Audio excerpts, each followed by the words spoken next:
Hello guys, പെരുന്നാളിന് കിട്ടിയ ഇറച്ചിയുടെ അവസാനത്തെ ഇറച്ചിയാണ്.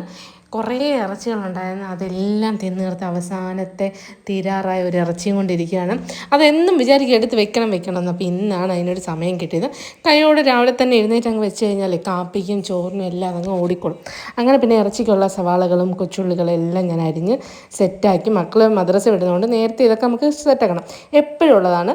ഞാൻ എന്തെങ്കിലും ഉള്ളി അരിയുമ്പോഴത്തേന് ഇടയ്ക്ക് ഒരു ഉള്ളി അരിയാത്തതാണ്. അത് പിന്നെ എടുത്ത് പിന്നെ അതരിഞ്ഞ് പിന്നെ മസാലകളൊക്കെ ഇട്ട് ഇറച്ചിയുടെ മണം കേട്ടപ്പോഴത്തേനും ഒരാൾക്ക് പൊറോട്ട തിന്നാൻ പൂതി വന്നു. പിന്നെ അണ്ണ എൻ്റെ അടുത്ത് പറഞ്ഞു, ഞാൻ പോയി പൊറോട്ട മേടിച്ചുകൊണ്ട് വരാം, അപ്പോഴത്തേനും ഇറച്ചിക്കറിയും വെച്ച് ചായയൊക്കെ ഇട്ട് വെക്കാൻ പറഞ്ഞു. അങ്ങനെ പിന്നെ ഞാൻ ഇറച്ചിക്കറിയും ചായയൊക്കെ ഇട്ട് വെച്ചപ്പോഴത്തേനും മക്കളും എഴുന്നേറ്റ് വന്നു. അവർക്ക് പൊറോട്ട വേണ്ടെന്ന് പറഞ്ഞു, അവർക്ക് പൂരി മതി എന്ന് പറഞ്ഞു. ഞാൻ കഴിക്കേണ്ടെന്ന് വിചാരിച്ചാൽ ഈ ഒരു സാധനം ഇങ്ങനെ പറയുമ്പോൾ മനസ്സിലൊരാഗ്രഹം തോന്നും, ഒരു കൊതി വരും. പിന്നെ കൈയോടെ ഞങ്ങളുടെ സ്പെഷ്യൽ സാമ്പാർ, നല്ല ചൂട് പൊറോട്ടയായിരുന്നു, നല്ല ആവി വറക്കുന്ന അടിപൊളി പൊറോട്ട. അതിൻ്റെ കൂടെ തന്നെ നല്ല ഉഴുന്നോടെയൊക്കെ മേടിച്ചുകൊണ്ട് വന്നായിരുന്നു. പിന്നെ എൻ്റെ സ്പെഷ്യൽ ഇറച്ചിക്കറി ഉണ്ടല്ലോ, അതും കൂട്ടി കഴിക്കുന്നതിൻ്റെ ഒരു സുഖം, അതിൻ്റെ കൂടെ ഒരു നല്ലൊരു ചായ. രാവിലെ നല്ലൊരു ബ്രേക്ക്ഫാസ്റ്റ് ആയിരുന്നു. ഇത്രയുള്ള എൻ്റെ വീഡിയോ. അടുത്ത വീഡിയോ വരാം.